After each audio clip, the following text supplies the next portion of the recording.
खबर उत्तर प्रदेश के जनपद पीलीभीत से है। बीसलपुर विधायक की कोठी के सामने देवा नदी की पुल की मांग को लेकर सैकड़ों की संख्या में पुरुष और महिलाएं 2 दिन से धरने पर बैठे हुए हैं।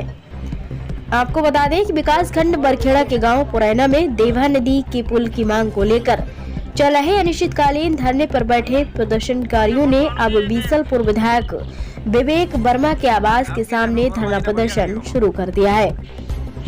प्रदर्शनकारियों का आरोप है कि वर्तमान एवं निवर्तमान विधायक के हस्तक्षेप के बाद ही देवा नदी के पुल का शिलान्यास 3 किलोमीटर दूर करा दिया गया।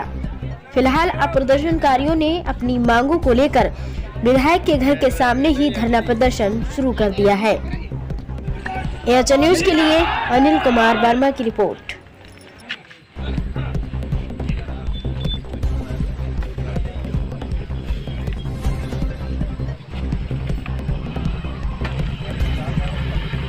सर पहले अब तो आपका परिचय जानना चाहेंगे सर। मैं एडवोकेट अजय प्रधान समाज प्रभारी भीमारी जी।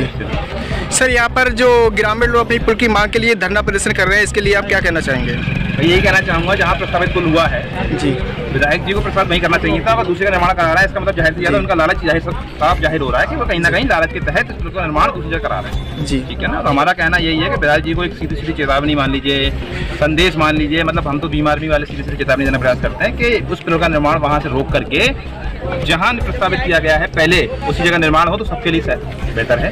यहाँ पर अपने कई अन्य गांव के क्षेत्र के लोग बैठे हैं भूखे प्यासे अपनी पुल की मांग के लिए, तो शाम को विधायक जी ने क्या आश्वासन दिया इनके लिए? विधायक जी ने कुछ खास आश्वासन दिया नहीं है, जहाँ तक मुझे सुनने को आया है जी। भूखे प्यासे लोग बैठे हैं तो बड़ी शर्म आनी चाहिए मुझे यहाँ के शासन प्रशासन पे जी, जिनकी बदौलत वो यहाँ बैठे हैं आकर के, जिनका ख्याल रखना उनकी जिम्मेदारी है। और विधायक जी जो यहाँ पर हैं जिनको इनकी व्यवस्था तो कम से कम करनी चाहिए थी कि यार कम से कम यहाँ पानी की व्यवस्था हो जानी चाहिए थी, सुरक्षा व्यवस्था होनी चाहिए, महिलाएं यहाँ बैठी हैं उनकी सुरक्षा व्यवस्था होनी चाहिए। ये सारी व्यवस्था नहीं है, इससे पता चल रहा है कि विधायक जी पूर्णतः तानाशाही को उतरे हुए हैं। बात है ना, बहुत शर्म वाली बात है कि किसी ने इनकी सेफ्टी नहीं की, सेफ्टी नहीं की, वो तो ये तो बहुत शर्म वाली बात है कि किसी व्यक्ति का अगर मेहमान भी आता है ना तो पानी की व्यवस्था तो आदमी कर देता है कम से कम। और यहाँ विधायक जी जो मौजूदा विधायक हैं इस संसद के और इसी क्षेत्र के और इसी क्षेत्र के निवासी ग्रामवासी यहाँ आकर बैठे हैं और उनके दरवाजे पर पानी भी नहीं मिल रहा है, इसका मतलब वो जाहिर सी बात है बिकाऊ विधायक है। कितने दिनों से ये धरना प्रदर्शन चल रहा है इन लोगों का? धरना प्रदर्शन बहुत पुराना भी था, बीच में खत्म भी हो गया था, दोबारा स्टार्ट किया गया है। तानाशाही का रवैया देखते हुए उन्होंने ये दोबारा रोड पे आगे बैठने का काम किया गया। सर अगर इनकी मांगे पूरी नहीं हुई तो आगे ये लोग क्या रणनीति रखेंगे? आप भाई अगर इनकी मांगे पूरी नहीं हुई तो जल्द से जल्द यहाँ यहाँ जो है हम बैठे हैं, यहाँ लोग बैठे हैं और हमने समर्थन दिया है। अगर कुछ समय हम यहाँ निश्चित करेंगे, उस समय में अगर इनकी मांगे पूरी नहीं होती हैं, पुल का कार्य निर्माण कार्य नहीं रुकता है जी, तो बहुत जल्द भीमारी पूरा पीलीभीत बंद करने का काम जी जी। पहले तो इन्होंने एसडीएम साहब को ज्ञापन सौंपा है, 3 दिन का समय दिया है, उन्होंने अभी क्या विचार प्रकट करे इनके सामने? वही वाली बात है भाई साहब, आज के समय में जैसे कहते हैं अंधेरे में भूत आया जी, ज्ञापन अब वही हो गया। एसडीएम साहब या डीएम साहब या जो भी मान लीजिए XYZ, जब तक उनको ये आवाज ना आए ना, इस तरीके से आदमी बहुत पीड़ित है। ज्ञापन देने के बाद आदमी घर बैठने का सोचता है, वो मूंगफली रख के खाते हैं ज्ञापन पे। हमने सुना है कि ये डीएम घेराव भी करेंगे। सुना नहीं है, कंफर्म है जी। जिस दिन हम घेराव करेंगे उस दिन पीड़ित बंद करेंगे जी।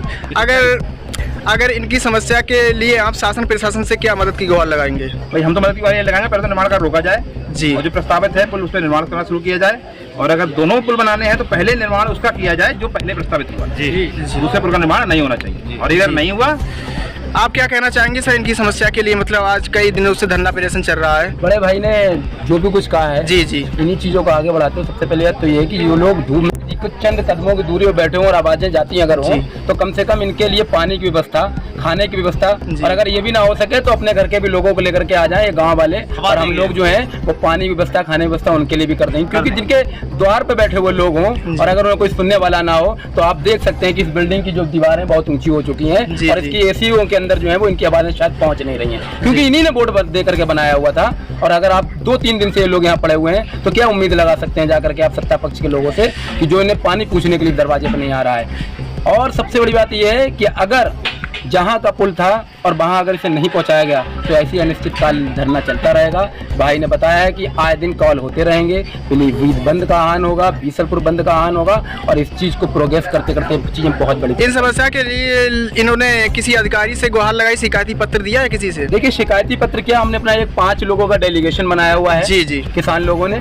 हमने जब भी कहा हुआ है कि 24 घंटे ये लोग चंद कदमों की दूरी पर बैठे हुए हैं, आए प्रशासन आए, आला अधिकारी आए, विधायक जी आए, मंत्री जी आए, इन 5 लोगों के डेलीगेशन से बात करें आकर के, इनकी समस्याओं का समाधान करें आकर के, जो भी बात होना है सबके सामने ये बात करें आकर के।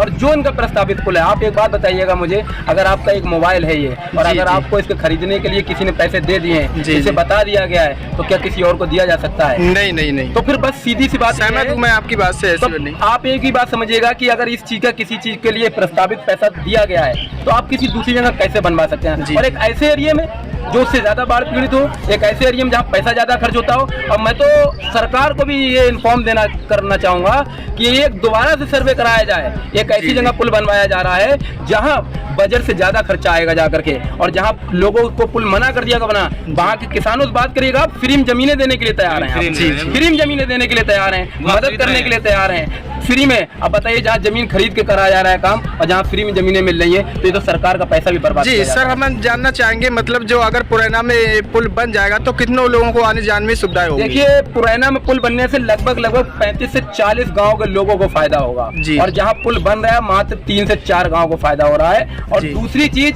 पुरैना के अंदर सिर्फ थोड़ी सी दूरी के लिए सिर्फ रोड बनना है, ठीक है, और तब की जहाँ रोड बन रहा है पुल, वहाँ बहुत लंबा रोड बनाना है। यानी कि ये सरकार का पैसा भी वेस्टेज कराना चाहते हैं लोग, सरकार को भी कहीं ना कहीं गुमराह कर रहे हैं। मैं तो सरकार के आला अधिकारियों से कहूँगा कि एक आकर के विजिट करी जाए, वहाँ पर सर्वे कराया जाए, और जहाँ बेहतर जगह हो गाँव वालों से पूछा जाए, वहीं पुल दोबारा से पहुँचाया जाए।